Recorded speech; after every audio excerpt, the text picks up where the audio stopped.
Assalamualaikum warahmatullahi wabarakatuh. Ketemu lagi dengan saya Magnil, orang Jampang, orang Sukabumi asli.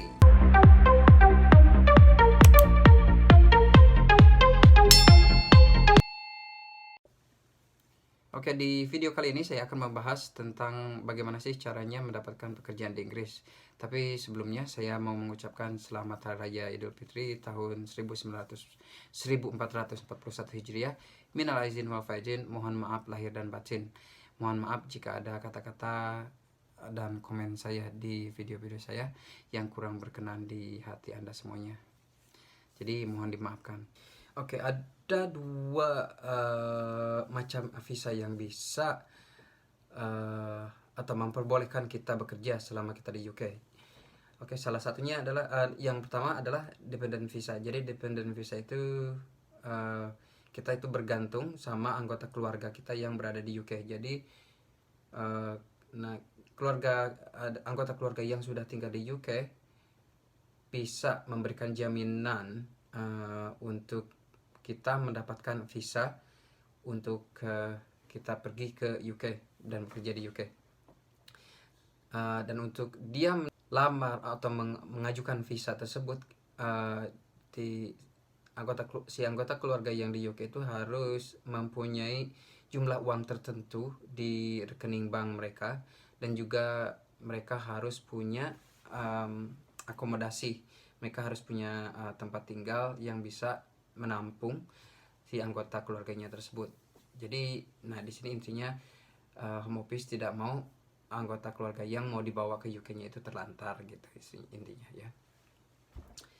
Oke, yang visa kedua adalah Tier 2 visa. Nah, Tier 2 visa ini based on sponsorship. Jadi ini tergantung berdasarkan sponsorship dari perusahaan. Nah, untuk mendapatkan sponsornya itu kita harus cari perusahaan yang mengeluarkan sponsorship gitu. Nah, itu bisa dicari di Google, bisa cari di LinkedIn, Monster. Itu ada beberapa website yang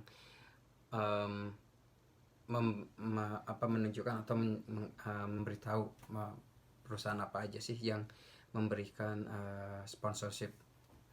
Jadi pemerintah Inggris itu mengeluarkan sekitar 20.000 visa Tier 2 per tahun untuk 28.000 perusahaan. Nah, jadi tiap tahun itu ada 8 perusahaan yang tidak mendapatkan bagian gitu. Nah, cara-cara untuk mendapatkan sponsorship itu salah satunya kita harus melamar pekerjaan, dan untuk mendapatkan peluang kerja itu kita harus kita harus research, dan itu tergantung dari kemampuan kita di bidang apa gitu. Nah, jadi kita harus cari tahu dulu kita itu mau apa, kita itu backgroundnya apa, atau kita itu nanti pengennya kemana gitu. Nah, itu baru nyari, terus kita cari peluang terus. Nah, selama cari peluang itu kita juga harus terus mengasah kemampuan kita. Nah, kemudian kita juga tentunya harus pasti berbahasa Inggris, karena interview juga pastinya dalam bahasa Inggris, dan kalau misalkan udah kesini juga kita harus berbahasa Inggris dalam menjalankan pekerjaan kita. Yang kedua itu pendidikan minimal itu S1 ya. Walaupun di sini tuh sebetulnya pendidikan itu tidak menjamin. Di sini perusahaan itu lebih mementingkan pengalaman. Tapi untuk mendapatkan sponsorship visa itu kita harus yaitu persyaratannya harus minimal kita itu punya pendidikan S1. Nah, terus berikutnya seperti yang saya sudah bilang tadi, itu adalah pengalaman ya.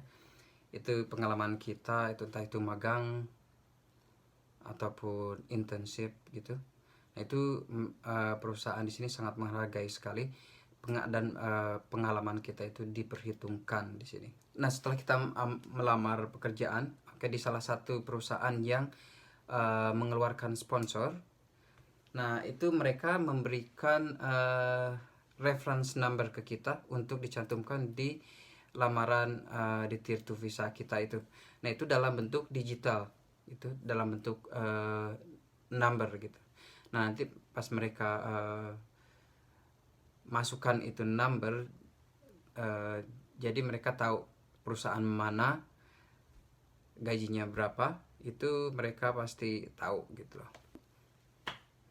Nah, dan itu bahwa menunjukkan bahwa kita itu genuine, dan informasi yang kita berikan ke home office itu synchronize, itu sama dengan informasi pekerjaan yang ada di reference-nya itu.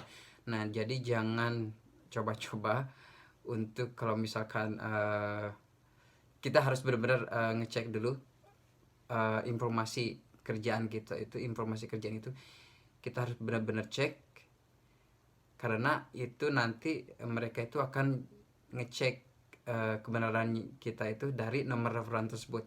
Jadi kalau misalkan ada nih informasi yang tidak sama, nah nanti itu bisa jadi kemungkinan bisa dijadikan alasan untuk visa kita tidak dikabulkan gitu, ditolak ya. Oke, dan kemudian di si reference itu cuman bisa dipakai 1 kali. Jadi kalau misalkan kita ngelamar Tier 2 visa dengan nomor reference tersebut, kemudian kita ditolak karena alasan tertentu, dan kita mau coba lamar lagi, nah nomor referensinya itu tidak bisa dipakai lagi. Jadi kita harus minta yang baru atau ngelamar pekerjaan yang baru, kemudian kita cantumkan yang baru. Nah, jadi yang lama itu tidak bisa dipakai. Terus kemudian nomor referensi itu cuman valid untuk 3 bulan saja. Jadi kita harus pakai dalam jangka 3 bulan. Kalau misalkan itu udah melampaui 3 bulan, itu informasinya tidak ada dan itu tidak bisa dipakai ya. Nah, itu jadi 3 bulan saja. Nah, pemirsa, itulah sedikit informasi bagaimana cara mendapatkan pekerjaan di Inggris dari saya. Mudah-mudahan ada manfaatnya. Untuk informasi lebih lanjutnya, yang lebih detailnya silahkan cek di link yang juga saya sertakan di deskripsi video ini. Terima kasih, dan sekali lagi saya mengucapkan selamat Hari Raya Idul Fitri, minal aidin wal faidin, mohon maaf lahir dan batin. Jangan lupa klik like, subscribe, and comment. Terima kasih.